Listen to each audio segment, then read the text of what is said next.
आपका ये पाठ जो है सौंदर्य की नदी नर्मदा, ये क्या यात्रा वृतांत है।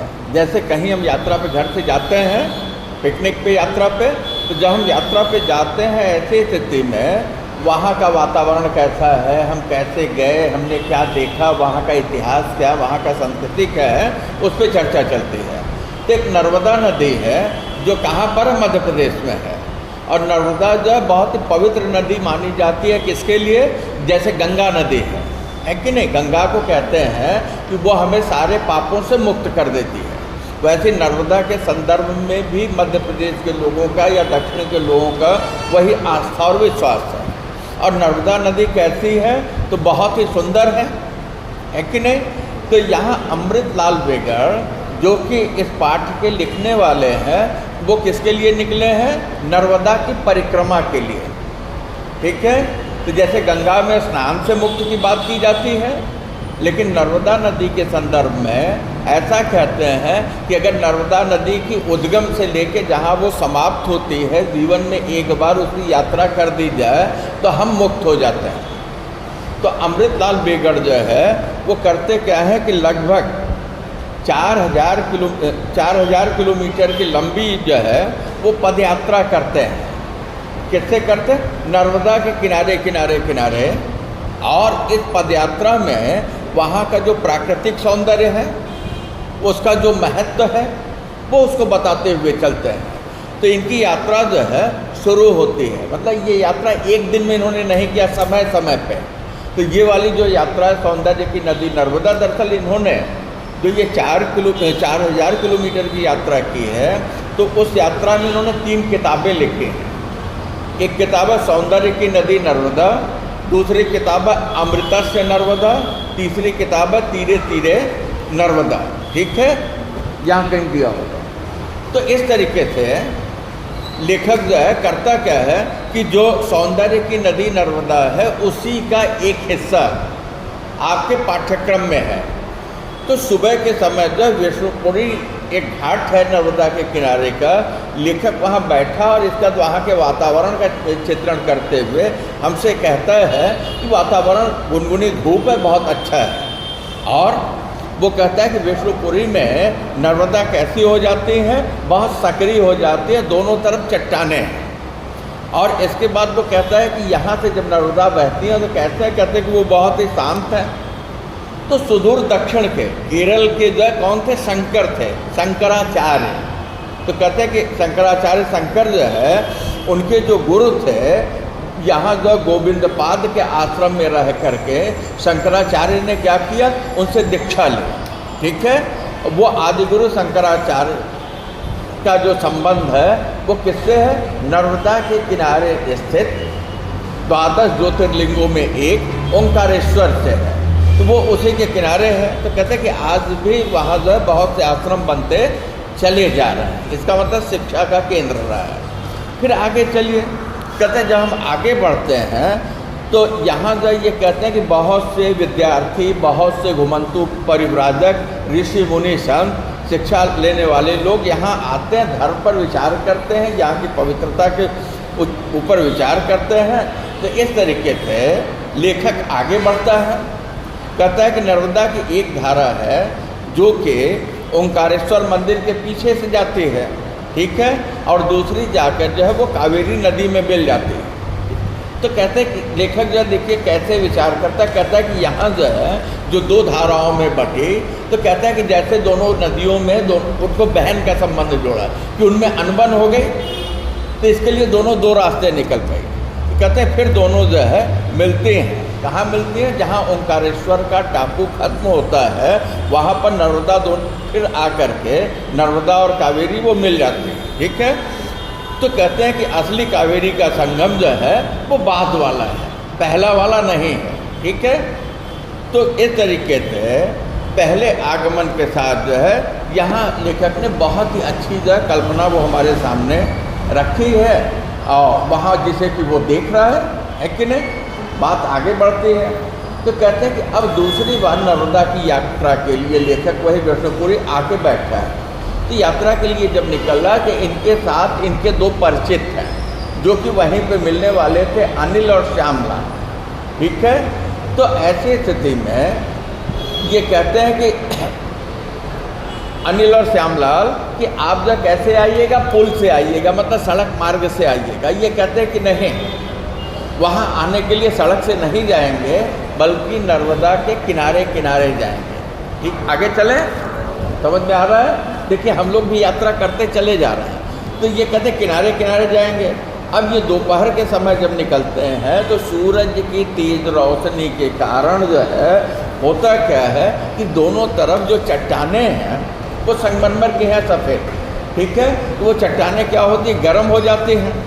इस तरीके से चट्टानों से और झाड़ियों से उलझता हुआ लेखक जो है हवा चलती है उसका आनंद उठाते हुए कभी रुकता है, थकान की वजह से पसीना आता है, उसे पोंछता है। इस तरीके से चलते चलते जो है लेखक का क्या हो जाता है, ओंकारेश्वर से जो यात्रा इसने शुरू की थी विष्णुपुरी घाट से, वहाँ जा कर के जब शाम को इनकी यात्रा जो है वो रुकती है कि नहीं। जैसा मैंने आपसे कहा ना, परिक्रमा का उसके बहुत महत्व है, किनारे किनारे चलने का, और वहाँ का जो सौंदर्य है उसका लेखक चित्रण करता है। एक दिन की यात्रा पूरी हुई, अटेंडेंस बाद में प्रवचन सुन लीजिए। शाम को फिर ये लोग क्या करते हैं, मोरक्का के खीरी घाट पर पहुँचे, जहाँ से नर्मदा का सड़क का पुल है और पास में रेल का पुल है। तो देखिए लेखक ने क्या निर्णय लिया था, लेखक जो है अमृतलाल बेगड़ ने निर्णय लिया था कि सड़क से नहीं जाएंगे, किससे जाएंगे, किनारे किनारे जाएंगे। लेकिन आधुनिक विकास भी दिखता है कि सड़क भी बगल में जा रही है, रेलवे लाइन भी जा रही है, ठीक है। तो इस तरीके से ये विकास, मतलब कि ये देख लीजिए नर्मदा जाने के लिए सारे साधन बता रहे हैं और साथ ही वहाँ का पूरा चित्रण कर रहे हैं। हम सारे लोगों को नर्मदा के किनारे किनारे लेके चल रहे हैं विष्णुपुरी से।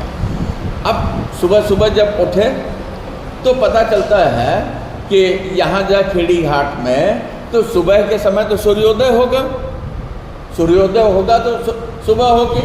तो ये देखते चंद्रमा भी उदित हुआ दिखाई पड़ता है। तो ऐसी स्थिति में एक तरफ सूर्य उगा हुआ है तो सवेरा है और दूसरी तरफ चंद्रमा मध्याह्न आकाश में दिखाई पड़ रहा है, तो चंद्रमा के हिसाब से दोपहर है, ठीक है। तो कहते हैं कि अनिल के लिए, जो इनके साथ दो यात्री थे, कौन था, अनिल और श्यामलाल। तो अनिल के लिए जो है ये घटना कैसी थी, एकदम नई थी, आश्चर्य पैदा करने वाली थी, क्योंकि उन्होंने दिन में चंद्रमा देखा नहीं था। लेखक कहता है हमारे लिए ऐसा नहीं है, हमने जो है पूर्ण कुंभ देखा है, पूर्णमासी, ठीक है। तो चंद्रमा की बारीक रेखा एकदम देखा है कि नहीं। सुंदरता की बात होती है तो दूज का चांद कोई जब गायब रहता है, मिलता है, तो हम कहते हैं यार क्या ईद के चांद, दूज के चांद है कि नहीं, कि जो इतना बारीक होता है कि आंखों से सीधे दिखाई नहीं पड़ता। तो ये कहते हैं ऐसी स्थिति में चंद्रमा का ऐसा सुंदर वर्णन देख करके जो है सूर्य भी निरुत्तर हो जाए। एक बात यहाँ ये कहते हैं कि अगर एकदम नीचे जाए, तो अगर ऐसा हो जाए कि जैसे सूर्य किस दिशा में उगता है, पूरब में पक्का, अस्त किस दिशा में होता है, अस्त, सूर्यास्त किस दिशा में होता है, पश्चिम में होता है। तो कहते हैं कि ऐसी स्थिति में अगर चंद्रमा उत्तर में उदित हो और दक्षिण में अस्त होने लगे, ठीक विपरीत दिशा हो गई, तो कहते हैं कि एक अलग सा दृश्य होगा।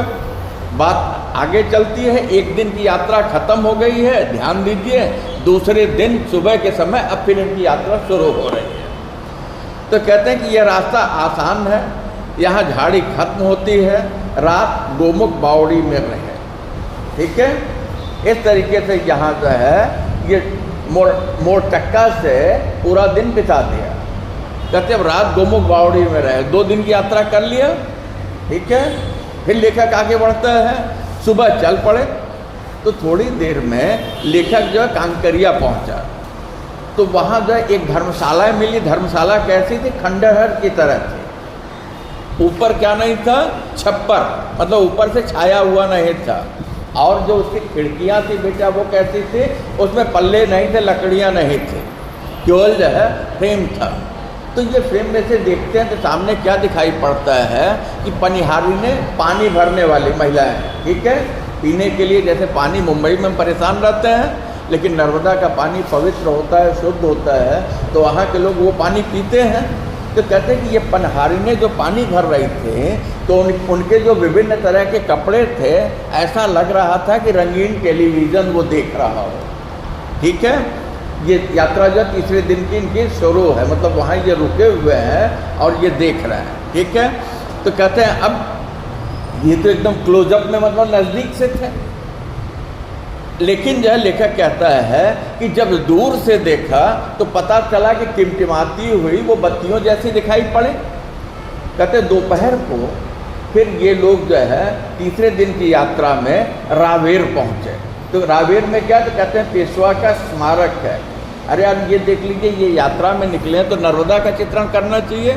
तो बेटा यात्रा वृत्तांत की जो खासियत है कि हम जहाँ जाते हैं तो कैसे गए उसको बताएं, जिस जगह पे गए उस स्थान का महत्व क्या है कि नहीं। क्योंकि हम तो गए नहीं, लेकिन देखिए इतनी सारी यात्रा जो है करते हुए लेखक हमें बताता चला जा रहा है, तो बड़े आराम से बिना गए जो हम ऐसी यात्रा का चित्रण कर सकते हैं कि नहीं। हमने भी नर्मदा की यात्रा की है 4 दिन की लेखक के साथ। आगे चले, समझ में आ रहा है। कहते हैं यहाँ पेशवा का स्मारक है, वहीं रुकते हैं और वहाँ खाना बनाते हैं। इसका मतलब है कि इस यात्रा में कहीं रास्ते में धर्मशाला या होटल की व्यवस्था नहीं है जहाँ की खाना हम कहीं जाएंगे तो खाएंगे। तो यहाँ कहते हैं कि यहाँ हम लोगों ने भोजन बनाया। अब भोजन बनाने के लिए क्या चाहिए, सामान चाहिए।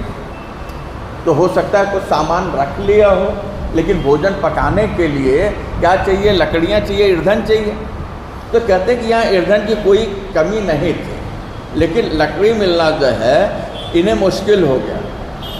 क्यों मुश्किल हो गया कि लकड़ी है तो उसे काटने के लिए कुछ चाहिए, है कि नहीं। तो जैसे तैसे करके कुछ मिले, तो कैसी लकड़ियाँ मिली, कुछ तोड़ा और कुछ लकड़ी दूर से लेके आए। तो वो लकड़ियाँ किसकी थी, चिता में जो जलाया जाता है मृत्यु के बाद। तो जो लकड़ी बच गई थी, इसका मतलब है कि आग भी वहीं से लेके आए और लकड़ी भी वहीं से लेके आए, उस पर भोजन बनाया, है कि नहीं। महाकुंभ में देखिए अघोरी है तो उनके लिए कहा जाता है, महाकुंभ प्रयागराज में है कि नहीं।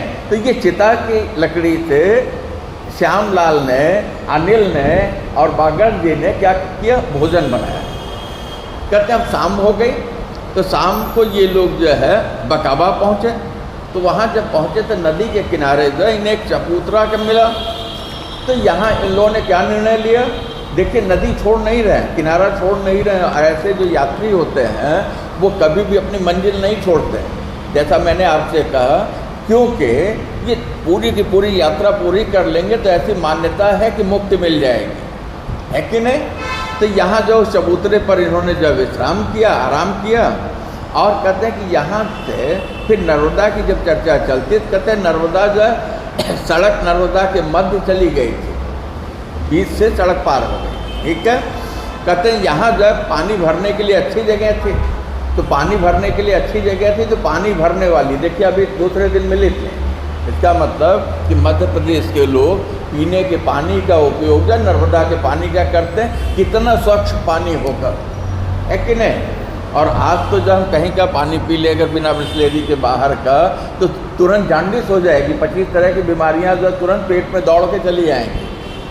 तो लेखक कहता है इस तरीके से ये पानी भरने वाली जो पनिहारने थे ये जल परियां नहीं थे, है कि नहीं। जल परी जो जल में रहते हैं वो सुंदर सुंदर दिख रही हैं, लेकिन कहते हैं कि ये श्रम बालाएँ थी, परिश्रम करने वाली महिलाएं थी, लड़कियां थी, है कि नहीं। ऐसी नारियां थी जो कि मेहनत करते हैं। और ये परिश्रम जो इनके लिए कैसा रह गया, थकान का विषय नहीं रहा, बल्कि खेल जैसा हो गया। खेल में क्या होता है, खेल में खेलने का भाव होता है, तो हमें थकान आती है, नहीं आती है। तो इसमें जो है पानी भरने में भी इनको सुख मिलता है। ये क्या कर रही हैं, आपस में हंस ले रही हैं, बात कर ले रही हैं, शिकवा कर रही हैं, शिकायत कर रही हैं, है कि नहीं। इस तरीके से ये महिलाएं, ये नारियां जो है पानी भरने में अपने को स्वस्थ महसूस करती हैं। सर पे पानी का जो भरा हुआ भारी सा घड़ा है उसका बोझ इनको मालूम नहीं पड़ता है। कहते हैं इनके पैर जो पड़ रहे हैं, कहाँ पड़ रहे हैं? कहते हैं नीचे ऊबड़ खाबड़ ज़मीन है, कंकरीली ज़मीन है कि नहीं? लेकिन ये ऐसे चली जा रही हैं जैसे जो पिकनिक मनाने गई हो। पिकनिक पे आप लोग गए हैं, है कि नहीं? पिकनिक पे जाते हैं तो धमाल करते हैं, और देख लीजिए काम करते करते जो है इनको वही खुशी मिल रही है। अब कहते हैं कि ये श्रम का ऐसा उत्सव है जो कि नृत्य, क्योंकि पानी तो रोज़ चाहिए ना, तो प्रतिदिन जो है ये दृश्य देखने को मिल जाएगा अगर कोई वहाँ जाए। तो कहते हैं कि अब सुबह के समय वहाँ से ये विदा लेते हैं और फिर इसके बाद जो है आगे बढ़ते हैं। 3 दिन की यात्रा खत्म हुई, फिर देखिए जब ये आगे बढ़े तो इतना सुंदर दृश्य था कि लेखक जो है जाते जाते मुड़ के देखता है। इसका मतलब है ये सौंदर्य की नदी नर्मदा ये बताने का प्रयास है कि इतनी सुंदरता है कि वहाँ से जाने का मन नहीं कर रहा है, लेकिन चूँकि यात्रा पे निकलने हैं या आगे बढ़ना है तो लेखक जो आगे बढ़ता चला जाता है। तो कहते हैं आगे जब हम बढ़े तो वहाँ आगे जो पड़ा हुआ है वहाँ कौन सी जगह है? ये कहते मर्दाना। तो कहते हैं वहाँ गांव कुछ बड़ा है, 2-1 दुकानें थी। रुक जाइए, इसका मतलब कि इसके पहले जहाँ भी गांव पड़ा भी होगा किनारे, वो कैसे 2-4 घर के गांव रहे होंगे। कहते हैं यहाँ गांव बड़ा था तो वहाँ 1-2 दुकानें थे। तो जब 1-2 दुकानें थे तो जैसा अभी आपने सुना कि भोजन बनाने के लिए इन्होंने लकड़ियों का उपयोग किया था, तो सामान चाहिए। तो अनिल और श्यामलाल जो 1-2 दुकानें थी उन दुकानों पर जाते हैं और वहाँ से वो सौदा, मतलब होता है सामान, राशन खाने बनाने का जो सामान होगा वो लेने लगे। और ये लेखक दूर खड़ा है, तो लेखक दूर खड़ा है तो वहीं पे एक बूढ़ा आदमी बैठा हुआ था। कितनी उम्र रही होगी उसकी? 75 साल, 75 ईयर की। तो वो कहता है कि आप क्या कर रहे हैं? तो बताते हैं। तो कहता है आप खरीद क्यों रहे हैं? वो सामान लेने गए तो कहता खरीद क्यों रहे हैं? मेरे यहाँ सदाव्रत चलता है। ऐसी स्थिति में लेखक कहता है कि जो तुला है, मतलब तौल करके सामान अनिल और श्यामलाल ने लिया था उसे वापस कर दिया। देखिए कितनी आस्था और कितना विश्वास है हमारी नदियों पे हमें। लेकिन मुंबई में आप विरार से शुरू हो जाइए और चर्चगेट तक चले आइए, जितनी नदियां हैं सारी की सारी नदियां गटर में बदल गई, है कि नहीं? कौन सी नदी है? सोपारा नदी है, गटर में बदल गई है। दहीसर नदी है, गटर में बदल गई है। मीरा नदी है, सारे स्थान जिसको आप सुनते हैं, मीरा नदी है, गटर में बदल गई है। जहाँ मैं भाईंदर रहता हूँ उत्तर नदी है, गटर में बदल गई है। और हद तो ये देख लीजिए कि बारिश के दिनों में एक नदी बहुत उत्पात मचाती है, मीठी नदी। नाम सुने हैं ना? नहीं? और मुंबई में क्यों रहते हो? मीठी नदी हर साल जो है जुलाई के अंत में और अगस्त के पहले दूसरे हफ्ते में एकदम उत्पात मचा देती है। मुंबई जो है 20% तो उसी से डूबती उतराती है, जो ये आपका कलिना से जाकर के समुद्र में मिलती है। याद आया? पोईसर नदी, मतलब कि जब हम वेस्टर्न से आते हैं, एक लाइन का ही मैं बता रहा हूँ, ये सारी नदियाँ जब कितनी गंदी हमने कर दी। नहीं तो अगर ये साफ होती तो पानी की कमी हमको होती। नर्मदा जो है कितनी सुंदर है, कितनी पवित्र नदी है। तो अब कहते हैं कि वो कहता है कि यहाँ सदाव्रत चलता है। एक सवाल और आएगा कि भाई सदाव्रत मतलब क्या? फ्री में दिया जाता है। तो फ्री में दिया जाता है तो कैसे दिया जाता है कि नहीं? तो वो कहता है कि वो 75 साल का व्यक्ति था। वो कहता है जब मेरा जन्म हुआ था तो मेरे पिता ने खुश होकर के प्रसन्नता में ये काम शुरू कर दिया था कि जो भी यात्री आएगा उसे हम फ्री में राशन, खाने पीने का सामान दे देंगे। कहते हैं अब समय बीता, मेरे पिता ने शुरू किया 75 साल पहले। कहता है कि मेरे जो बेटे हैं वो 4 हैं, मैंने अपनी सारी ज़मीन चारों बेटों में बराबर बांट दी। 2 एकड़ ज़मीन जो है मैंने रख लिया अपने लिए नहीं, यही सदाव्रत चलाने के लिए। ठीक है? कहते हैं इस तरीके से कोई भी अच्छा काम किया जाए, इस वाक्य को अच्छे से ध्यान दीजिएगा आप लोग भी, कि कोई भी अच्छा काम किया जाए तो बहुत चलता है, तो जिसने शुरू किया उसके पीढ़ी भर चलता है, यही ना? लेकिन वो जो है कब पीढ़ी दर पीढ़ी चलता रहेगा नेक काम, अच्छा काम, जब उसके लिए व्यवस्था कर दी जाए। तो लेखक ने 2 एकड़ ज़मीन की व्यवस्था कर दी। तो वो कहता है कि अब जब तक जो है ये नर्मदा है, जब तक ये ज़मीन है, तब तक ये सदा व्रत चलता रहेगा। यात्री आएंगे यहाँ से सदा व्रत मतलब फ्री का सामान लेकर के वो जाएंगे, है कि नहीं। कहते हैं शाम को ये लोग भटियान पहुँचे। तो जब ये भटियान पहुँचे तो नर्मदा के किनारे का जो किनारा है वो कैसा है, कहते हैं बलुआ है, और यहाँ से एक छोटा सा गांव है, ठीक है। और वहीं पे इनको एक पक्की धर्मशाला छोटी सी मिलती है, वहाँ एक दुबले पतले बाबा रहते हैं। तो कहते हैं कि बाबा का जो स्वभाव है वो कैसा है, बच्चों जैसा है। समझ में आ रहा है, एकदम तुम्हारे जैसा है। तो बाबा का स्वभाव कैसा है, तो बच्चों जैसा है। और बाबा को गांव वाले खूब चाहते हैं, मतलब खूब पसंद करते हैं, है कि नहीं। और बाबा वहाँ लगभग 30 सालों से रहते हैं। और लोगों ने जब ये वहाँ पहुँचे, श्यामलाल, अनिल और बागर जी, तो लोगों ने बड़े प्रेम से इनको वहाँ ठहराया, मतलब रुकने की व्यवस्था दी। तो बात होने लगी बाबा से। तो पता चला कि बाबा की जो मातृभाषा है वो क्या है, गुजराती है कि नहीं। इसका मतलब कि बाबा गुजरात के रहने वाले थे। तो जब गुजरात के रहने वाले थे और बागर का संबंध भी जो है गुजराती भाषा से रहा है, ठीक है।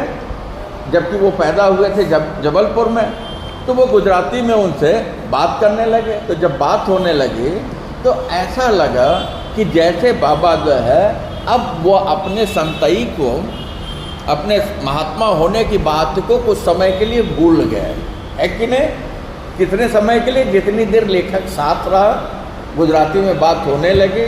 इसका मतलब है कि वो जो है गृहस्थ की सी स्थिति आई।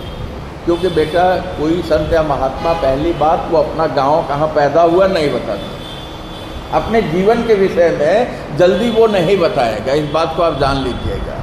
लोग अनुमान करते हैं, पता करते हैं। पाठ चल रहा है, नहीं तो कई संस्मरण में सुना था क्या। तो वो कहते हैं, लेखक कहता है कि जब आप यहाँ इतने सालों से रह रहे हैं, कितने सालों से रह रहे थे बेटा, 30 साल से। तो 30 साल से गुजरात छोड़ करके और ये जा करके जो है नर्मदा के किनारे रह रहे हैं आश्रम में, तो वहाँ तो मध्य प्रदेश में रह रहे हैं तो हिंदी बोली जाती है, तो गुजराती तो भूल जानी चाहिए। तो बाबा कहते हैं कि हमारी जो मातृभाषा होती है उसे कोई भूल सकता है। मतलब जिस भाषा को हमने अपनी माँ से सीखा, जब हम आँख खोले तो बचपन में आसपास वही भाषा बोलते थे, तो भाषा अगर सीख लिया तो वो तो भूलेगी नहीं। कहते हैं कि जब हम लोग चलने लगे तो चलते चलते जो है बाबा ने कहा आओ जो, गुजराती भाषा में बाबा ने क्या किया, विदा किया। आओ जो मतलब क्या हुआ, फिर आना, है कि नहीं।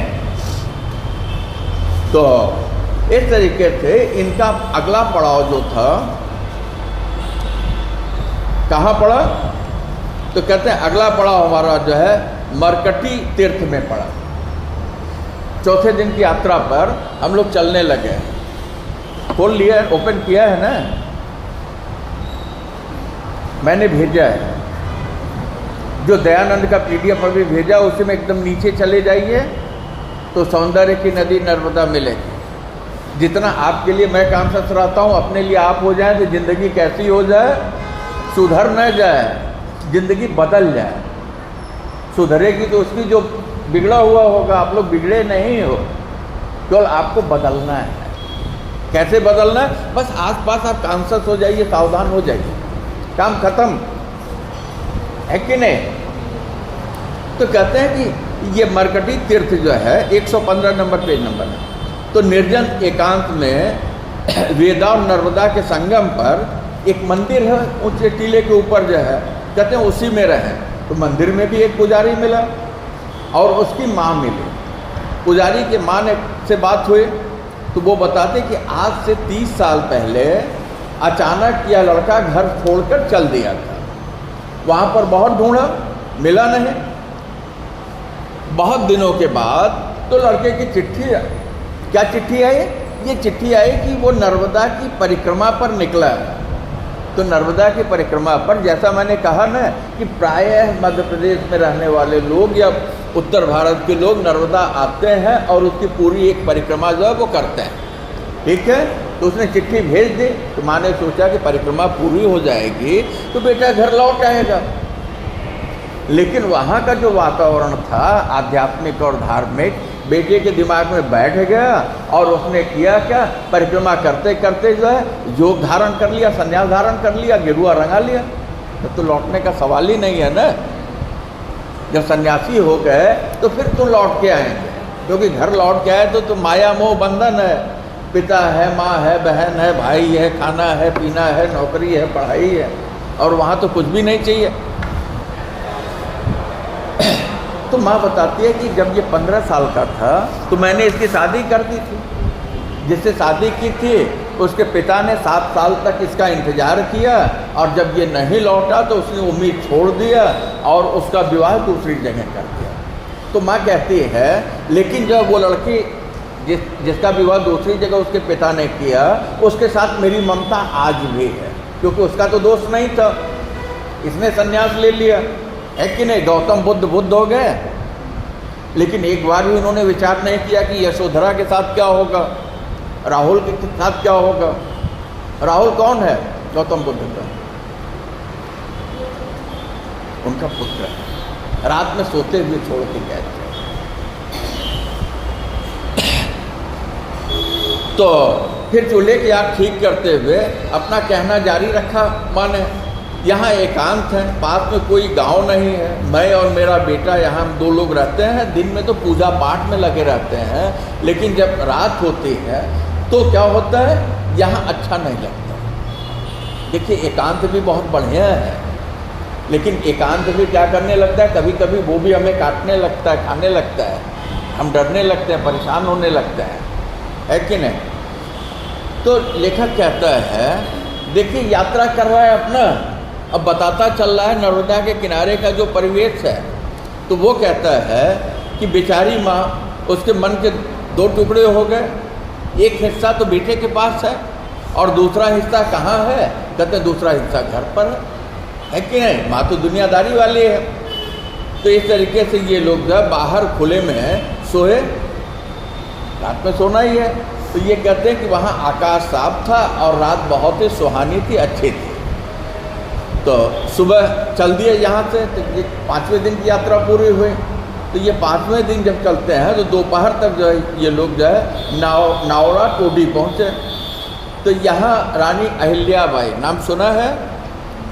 रानी अहिल्याबाई भारत के मंदिरों को जब मुगलों ने ध्वस्त किया था, तोड़ा था, तो अधिकांश मंदिरों का जब पुनर्निर्माण जो है रानी अहिल्याबाई ने करवाया था। कितनी धार्मिक प्रवृत्ति की महिला रही है, मतलब कल्पना कर लीजिए, एक बार नहीं 1 लाख बार प्रणाम कीजिए तो कम है कि नहीं। नहीं तो हमारे जितने बड़े तीर्थ हैं आज उसका नाम निशान नहीं होता, मुगलों ने इतना नुकसान किया। तो कहते हैं कि यहाँ जो है रानी अहिल्याबाई नगर है माहेश्वर में। अहिल्याबाई कुशल प्रशासक थे और माँ नर्मदा के परम भक्त थे। क्या हुआ, कुछ दिक्कत है क्या? माँ नर्मदा के, अरे अटेंडेंस बाद में हो जाएगा बेटा, पूरा सुन लो। माँ नर्मदा के परम भक्त थे। वहाँ इन्होंने माहेश्वर में घाट बनवाए और वो जगह जो माहेश्वर बहुत ही सुंदर जगह। कहते कि यहाँ एक सज्जन रहते हैं, वो सरकारी अधिकारी रहे हैं और वो रिटायर हो गए। वो रिटायर हो गए तो उन्हें खूब पेंशन मिलती है, लेकिन वो पेंशन लेके क्या करते हैं, उन्होंने कुत्ते पाल रखे हैं। लेकिन गांव के आसपास के लोग उस अधिकारी से क्या करते हैं, उन्हें खूब चाहते हैं। और वो बाजार में वहाँ नुक्कड़ पे चाय की जो दुकान है वहाँ एक बेंच पड़ी रहती है, वो अधिकारी हमेशा जो वहीं पे रहते हैं, ठीक है। तो कहते चाय की इस दुकान पर यह बेंच थी, मेरा घर और मेरे झोले में गृहस्थी, गांव के कुत्ते मेरे स्वजन हैं। कहते हैं कि यही झोला मेरा सब कुछ है, यहीं मैं रहता हूँ। और ये जो कुत्ते हैं स्वजन मतलब हमारे परिवार के प्राणी हैं, है कि नहीं। तो लेखक कहता है कि फिर धीरे से बोले, आदमी से कुत्ते अच्छे है कि नहीं। सबसे खतरनाक प्राणी आदमी है बेटा, इस बात को जान लेना। सबसे खतरनाक प्राणी आदमी है। यहाँ माया है, मोह है, लोभ है, तृष्णा है, संग्रह है, लालच है, चोरी है, बेईमानी है, अत्याचार है, दुरा, जितना सब कुछ है सारी गंदगी यहाँ है। पशु पक्षियों के पास नहीं है। कुत्तों को पाल लो तो कम से कम वो इतने स्वामी भक्त होते हैं, घोड़ों को पाल लो तो इतने स्वामी भक्त होते हैं कि अपना प्राण दे देंगे लेकिन मालिक को नुकसान नहीं पहुंचाए। तो ये भी कोई पीड़ा रही होगी जब इन्होंने कहा आदमी से कुत्ते अच्छे। इसका मतलब परिवार के लोगों से, रक्त संबंधियों से या जानने वालों से ये व्यक्ति अधिकारी जब बहुत दुखी रहा होगा तो इस तरीके से उनके मन की जो कड़वाहट है वो निकल गई, है कि नहीं। अब प्राय हम भी गुस्से में कभी कभी किसी के लिए कह देते हैं तुमसे अच्छा तो यार कुत्ता है कि नहीं। और जबकि कुत्ता कभी कभी गाली के लिए खूब हम प्रयोग करते हैं। तो फिर वो आदमी कहता है कि देवी देवता में मेरा कोई विश्वास नहीं, साधु संतों पर भी नहीं। बाहर से धर्मात्मा होने का ढोंग व्याख्या के लिए पूछेंगे।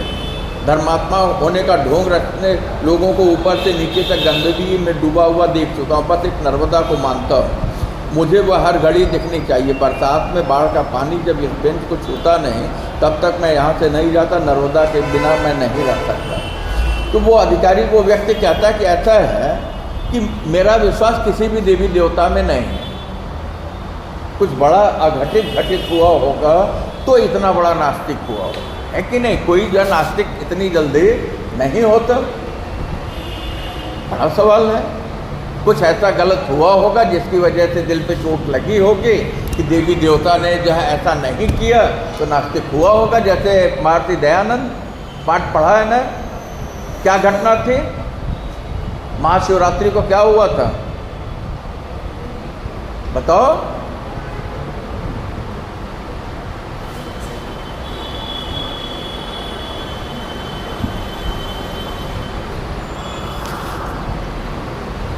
देखिए, बार बार आपसे यही कहते हैं सिलेबस की किताब कहिए मैं फेंक दूँ, फट गई है नहीं, मैं फेंक के दिखाता हूँ।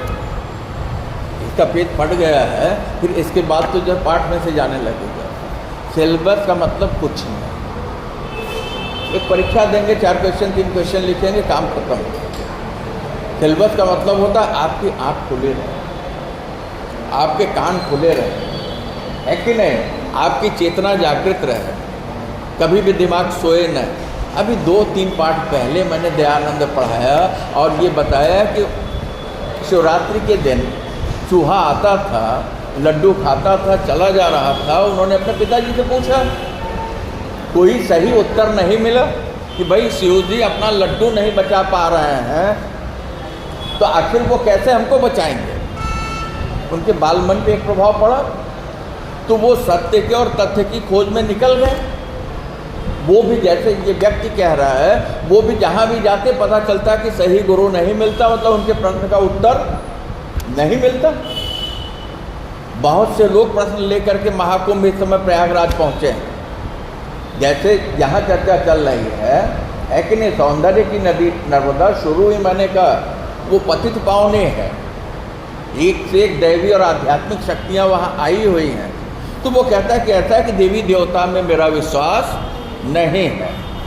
और ये जो देवी देवताओं के प्रतिनिधि बनते हैं, ये जो साधु संत हैं, इनमें विश्वास नहीं है। क्योंकि ये अखाड़े, ये साधु संत आपस में लड़ते हैं। अरे भाई तुम गिरुआ रंगा के निकल गए तो आखिर सुबह और रात में भोजन के लिए चाहिए ना। तो भोजन के लिए चाहिए, तुम गिरुआ रंगा के निकल गए, इसका मतलब कि अब तुमको हाथ किसी के आगे फैलाना पड़ेगा।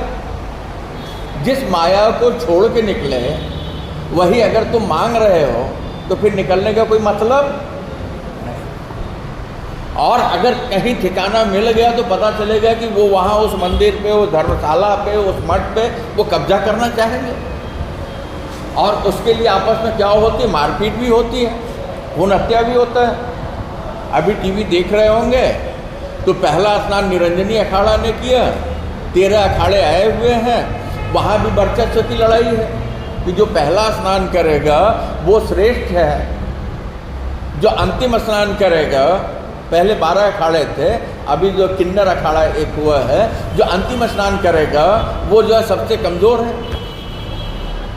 है कि नहीं। झगड़ा तो वही है जो हमारा हमारे भाई से, हमारा अपने पड़ोसी से। लेखक कुछ हद तक ठीक कर रहा है, लेकिन आप लोग जो साधु संतों पर विश्वास कीजिए, मंदिर और देवता पर विश्वास कीजिए, खूब पूजा कीजिए, बेटा फलित होता है। किसी एक की दृष्टि होती है, किसी एक के साथ बुरा हो सकता है। किसी का एक्सीडेंट हुआ, इसका मतलब सड़क पर नहीं जाएंगे, जाएंगे, संभाल के जाएंगे। मंदिर हमको नहीं ठगेगा, देवी ये साधु संत महात्मा हमको नहीं ठग पाएंगे, सावधान होके जाएंगे।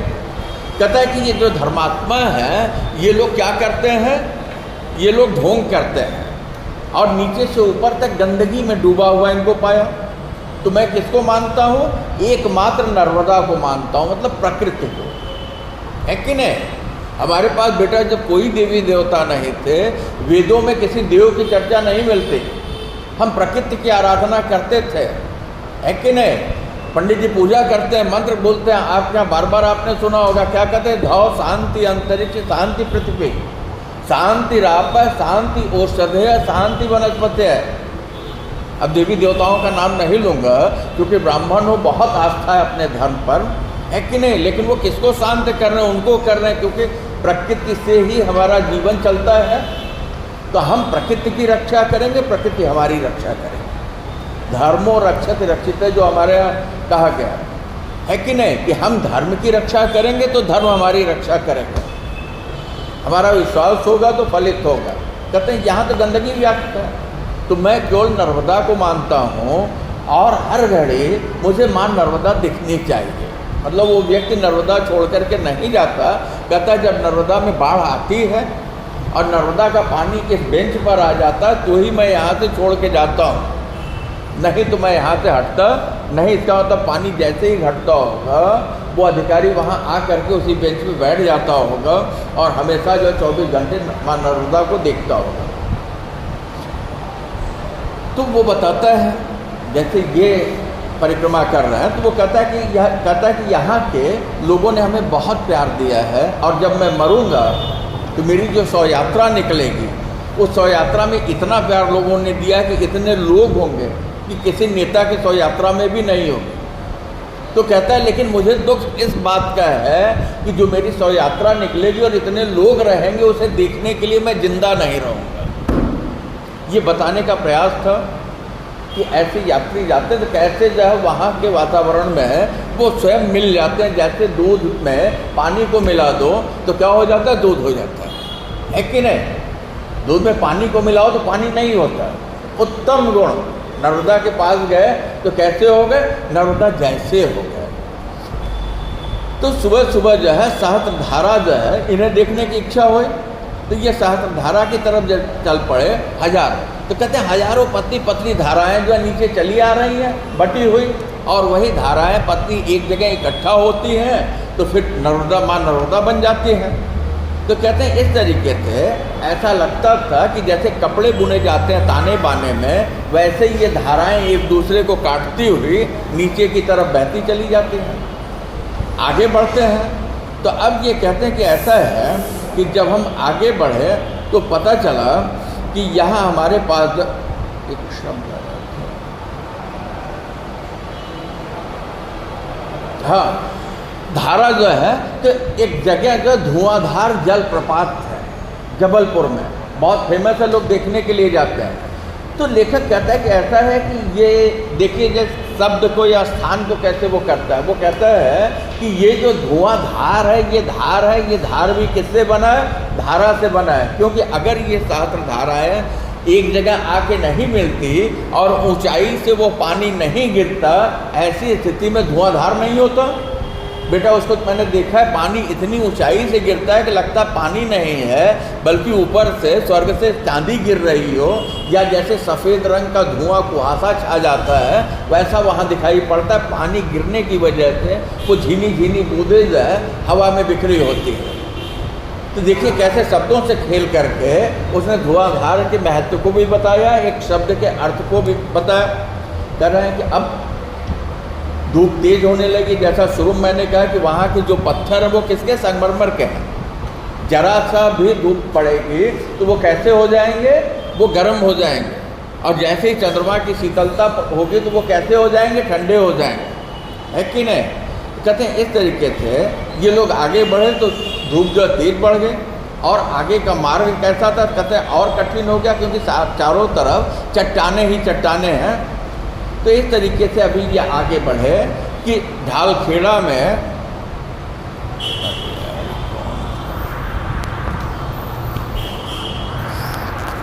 दुष्ट प्राणी, तो कहते हैं इस तरीके से ढालखेड़ा में ये राघवानंद जी के आश्रम में रुकते हैं। तो यहाँ किसी ने बताया कि नर्मदा से कि ये जो सामने दो टापू दिखाई पड़ रहा है, इसे किसी एक फ्रेंच मुगल ने आकर के वो 6 महीने तक रहा और ऐसे स्थिति में वो फ्रांस लौट गया। तो लेखक ये कहता है कि ऐसी कौन सी डोर रही होगी, ऐसा कौन सा कारण रहा होगा कि वो फ्रेंच नौजवान पति पत्नी यहाँ आए, नर्मदा के किनारे 6 महीने तक रहे और फिर यहाँ से लौट के गए। बहुत अच्छी लाइन अंडरलाइन कर लीजिए। सौंदर्य पिपासु मन, एकांत साधना की इच्छा या पश्चिम की आपाधापी से विलग होकर पूर्व की शांति में डुबकी लगाने की प्रबल इच्छा। तो लेखक कहता है कि यहाँ उनके आने के पीछे का कारण क्या होगा। कहते हैं एक तो ये है कि सौंदर्य पिपासु, मतलब कि उनके अंदर जो है सौंदर्य देखने की प्यास होगी, है कि नहीं, प्रकृति को समझने के लिए वो यहाँ आए, या उनका मन जो है एकांत ढूंढ रहा था, तो वो पश्चिम के आपाधापी भीड़ भाड़ से भाग करके नर्मदा के किनारे आए, है कि नहीं। इस तरीके से ये कह लीजिए कि अपने मन की शांति के लिए या तो फिर वो यहाँ आए होंगे, आने का जो भी कारण रहा, लेकिन कुछ ऐसा विशेष नर्मदा में है कि फ्रांस का व्यक्ति आकर के और उस बियाबान टापू पर 6 महीने तक अपनी पत्नी के साथ रहा, है कि नहीं। तो कहता है कि या वहाँ आकर के उन्होंने एकांत साधना की होगी। अब ये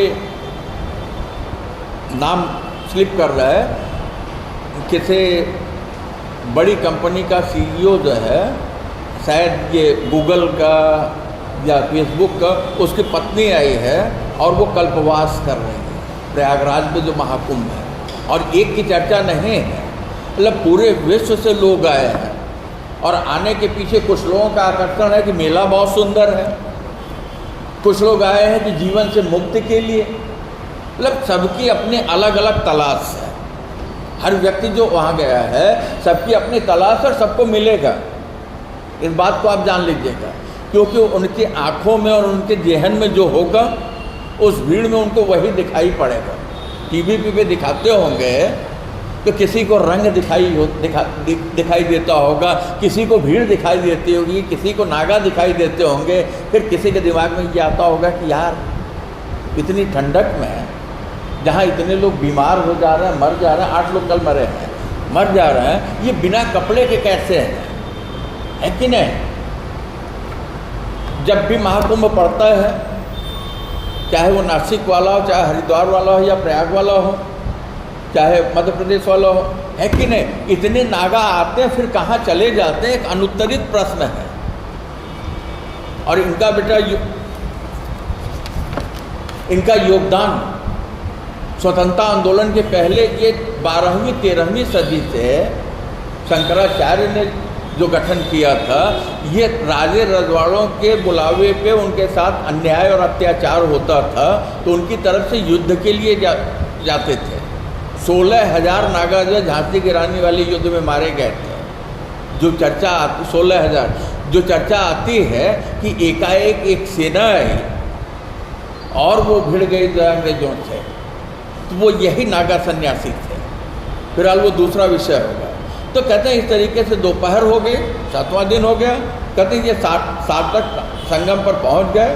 कहते हैं कि यहाँ जो है थल घाट पुल है और यहीं से इनकी यात्रा जो है क्या करेंगे, समाप्त करेंगे। मतलब 1 सप्ताह की पूरी यात्रा जो है लेखक ने कर लिया। तो थोड़ी देर में सार्थक पहुँचे तो वहाँ एक झरना है। कहते हैं इसे पार करने में एक नाटक हुआ। क्या हुआ कि लेखक जो है करता क्या है कि अब झरने में उतरता है, वो स्लिप करके वहाँ पत्थर जो नीचे है उसमें काई जमी है तो उसमें सरक जाता है, गिर गया। जैसे तैसे उठने का प्रयास करता है तो दूसरी बार गिर गया। लेखक कहता है इसके बाद और भी 2 बार ऐसा ही हुआ। तो इस तरीके से उसका गिरना केवल 1 बार नहीं हुआ, 2 बार हुआ, 3 बार हुआ, 4 बार हुआ। तो एकांकी नहीं रहा बल्कि पूरे नाटक में बदल गया। ये भी क्या शब्दों के माध्यम से जो है ये बताया कि नहीं इतना आसान नहीं है वो यात्रा। आगे चलें, कहते आगे जब हम चले तो वहाँ एक मंदिर मिला साटक में, तो वहाँ एक महाराष्ट्रियन महिला थे, वो रहा करते थे। तो वहाँ मंदिर में रहने वाली उस महिला ने बड़े स्नेह से इन्हें मंदिर में ठहराया।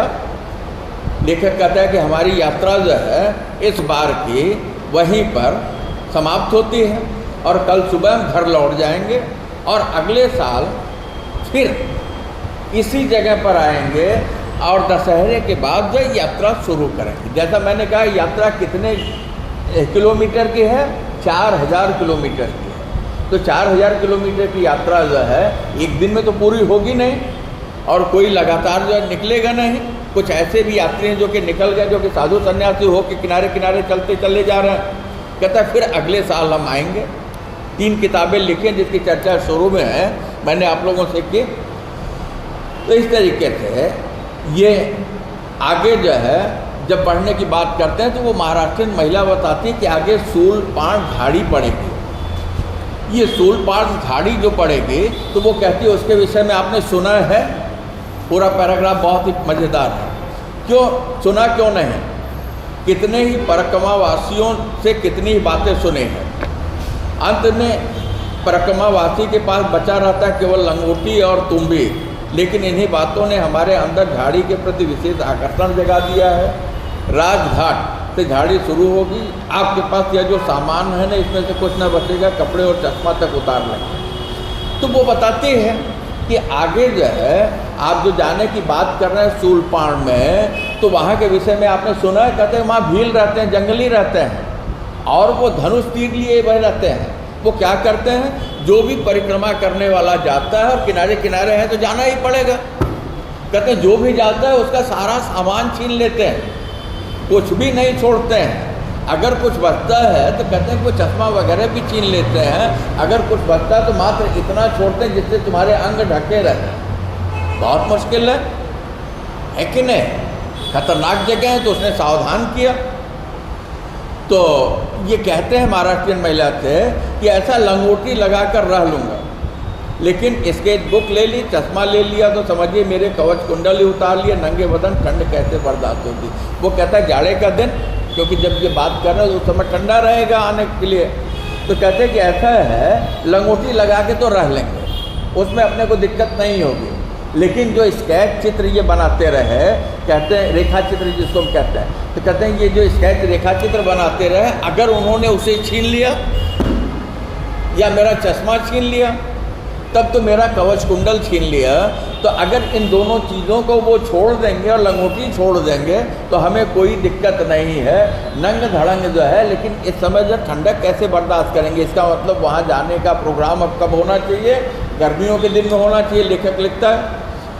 तो मुझे कुछ सोच में देखकर उसने कहा, मार्गदर्शन किया उस महाराष्ट्रियन महिला ने जो मंदिर पर रहती है, एक काम करो झाड़ी में से मत जाओ, बाहर से निकल जाओ, ठीक है? अब सवाल इस बात का है कि जो यात्रा पे निकला है वो तो हर चीज़ एकदम नज़दीक से देखना चाहेगा। अगर सुरक्षित जाना होता तब तो वो सीधे प्लेन से चले जाते, हेलीकॉप्टर लेते, जैसे शिवराज सिंह चौहान ने किया, इसने किया, ज्योतिरादित्य सिंधिया ने किया। क्या किया? हेलीकॉप्टर लिया इलेक्शन के समय और 4000 किलोमीटर की यात्रा पूरी कर ली एक दिन में, बात खत्म है कि नहीं? परिक्रमा तो वो भी हो गई ना, परिक्रमा तो वो भी हो गई। और एक जैसे अभी महाकुंभ जाना हो तो एक आदमी जो कुछ जैसे तैसे पैसे जुटा करके और भीड़ भाड़ वाली ट्रेन में चढ़ जाएगा और उसे जो है किसी रिजर्वेशन की अन्य चीज़ों की ज़रूरत नहीं, वो करके आ जाएगा, उसका जो अनुभव होगा। और एक आदमी कोई जहाज़ से गया, वहाँ उतरा प्रयागराज में और इसके बाद वहाँ से हेलीकॉप्टर से सीधे घाट पर पहुँचा और वहाँ स्नान किया, लौट आया। तो सही बात यह है कि वहाँ का जो अनुभव है वो उसके पास नहीं होगा। आपके 1 मिनट का मूल्य कितना है? आपके पास अनुभव जितना है। आपके पास 1 मिनट का मूल्य कितना है? आपके पास सूचनाएं जितनी है कि नहीं? ब्रेकिंग न्यूज़ जो आप सुनते हो है कि नहीं, तो वो किसके पास रहेगा? जो ज़मीन से जुड़ा होता है। ये कहते हैं कि वो बताती है कि ऐसा है कि सड़क से निकल जाओ, उतना छोड़ दो, नहीं, हरगिज़ नहीं, झाड़ी में से ही जाएंगे चाहे जो हो। हाँ, एक काम कर सकते हैं, दिवाली की छुट्टी के बजाय गर्मी की छुट्टी में चले। वो कहता है जाएंगे तो झाड़ी में से, है कि नहीं, इसे छोड़ करके नहीं जाएंगे। ये कर सकते हैं कि दीपावली की छुट्टियों में ठंडक रहेगी, तो हम गर्मी की छुट्टियों में जाते हैं। और गर्मी की छुट्टियों में जाएंगे तो अगर वो कपड़े तक छीन लेंगे, कुछ नहीं छोड़ेंगे, तो कम से कम नंग धड़ंग जो है हम बचे तो रह जाएंगे गर्मी में। और जाड़े में तो ठंड बर्दाश्त नहीं होगी, तो क्या हो जाएगा, बेहोश हो जाएंगे, मृत्यु हो सकती है। तो इस तरीके से रात के अंधेरा जलते उतर आया था और काजल सा काला हो चला था, बिस्तर में पड़ा पड़ा तारों को निहारता मैं गुनगुना रहा था। मतलब रात हो गई, सुबह ये सड़क मार्ग से निकल जाएंगे। 7 दिन की एक सप्ताह की यात्रा इनकी पूरी हुई। जटाजूट बढ़ाएंगे, भिक्षा मांग कर खाएंगे, निर्वस्त हो जाएंगे, पर झाड़ी में से जाएंगे। दृढ़ संकल्प करते कि ऐसा है कि झाड़ी में से जाने में इतना समय लगे कि हमारी दाढ़ी और हमारे बाल इतने बढ़ जाएं कि नाई न रहने की वजह से कटवाने को न मिले, तब भी हम झाड़ी में से जाएंगे। कहते हैं कि ऐसा है कि उससे जाने के लिए जब वो सब कुछ छीन लेंगे तो खाने के लिए तो चाहिए ना। कहते हैं मैं मांग करके हम खाते हुए चले जाएंगे, बिना खाए जाएंगे, लेकिन झाड़ी में से जाएंगे। फिर कहता है कि ऐसा है कि हम निर्वस्त्र हो जाएंगे, हमारे कपड़े छीन लिए जाएंगे, लेकिन हम झाड़ी में से जाएंगे, क्योंकि वहाँ क्या है उसे भी हम देखेंगे, अनुभव करेंगे, जानेंगे। इस तरीके से बहुत ही रोमांचक यात्रा, सौंदर्य की नदी नर्मदा, ये पाठ आपका पूरा हुआ। एक तरीके से ये आपका अब लगभग सिलेबस